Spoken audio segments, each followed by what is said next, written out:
PPF senior citizen savings scheme, SSY, NSC ছোট সঞ্চয় স্কিমগুলিতে বিনিয়োগ করার জন্য আধার জমা করা কি বাধ্যতামূলক? স্কিপ না করে পুরো ভিডিওটি অবশ্যই দেখুন। চ্যানেলে নতুন হলে অবশ্যই চ্যানেলটিকে সাবস্ক্রাইব করে পাশে থাকা বেল আইকনের নোটিফিকেশনটি অন করে দিবেন।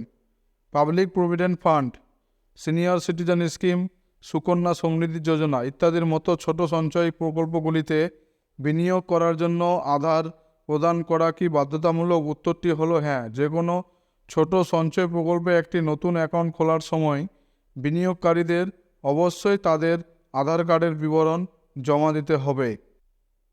3 এপ্রিল 2023 তারিখের একটি বিজ্ঞপ্তিতে অর্থমন্ত্রক বলেছে, সরকারি সঞ্চয় প্রচার সাধারণ সংশোধন বিধিমালা 2023 অনুযায়ী একজন ব্যক্তি অ্যাকাউন্টস অফিসে জমা দিতে হবে। পরিচয় এবং ঠিকানার প্রমাণ সহ নিম্নলিখিত পরিচয় নথিগুলি একটি অ্যাকাউন্ট খোলার উদ্দেশ্য যথা ক, ভারতের স্বতন্ত্র শনাক্তকরণ কর্তৃপক্ষ দ্বারা জারি করা আধার নম্বর। আপনার আধার নম্বর না থাকলে কি হবে? একই বিজ্ঞপ্তি অনুসারে যে ক্ষেত্রে কোনো ব্যক্তির আধার নম্বর নেই সেক্ষেত্রে আধার স্কিমে নথিভুক্ত করা উচিত এবং তারপরে একটি ছোট সঞ্চয় প্রকল্প খোলার জন্য তালিকাভুক্তির প্রমাণ ব্যবহার করা উচিত। যেখানে কোনো ব্যক্তিকে আধার নম্বর বরাদ্দ করা হয়নি তাকে একটি অ্যাকাউন্ট খোলার সময় একটি আধারের জন্য তালিকাভুক্তির আবেদনের প্রমাণ প্রদান করতে হবে এবং অ্যাকাউন্ট ধারককে 6 মাসের মধ্যে অ্যাকাউন্ট অফিসে আধার নম্বর প্রদান করতে হবে।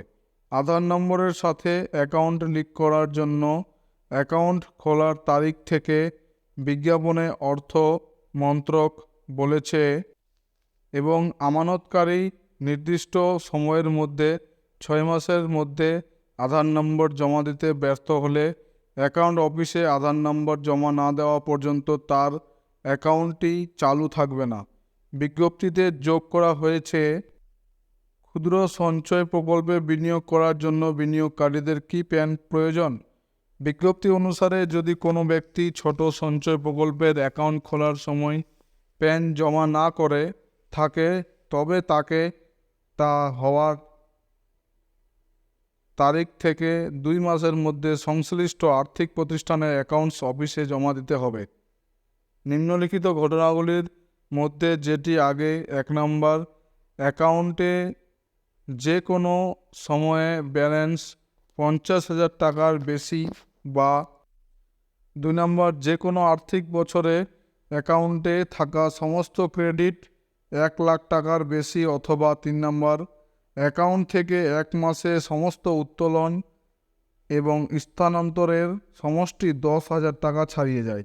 আমানতকারীর নির্দিষ্ট 2 মাসের মধ্যে স্থায়ী অ্যাকাউন্ট নম্বর জমা দিতে ব্যর্থ হলে তার অ্যাকাউন্ট বন্ধ হয়ে যাবে যতক্ষণ না তিনি অ্যাকাউন্ট অফিসে স্থায়ী অ্যাকাউন্ট নম্বর জমা দেবেন ততক্ষণ পর্যন্ত চালু থাকবে, বিজ্ঞাপনে অর্থ মন্ত্রণালয় বলেছে।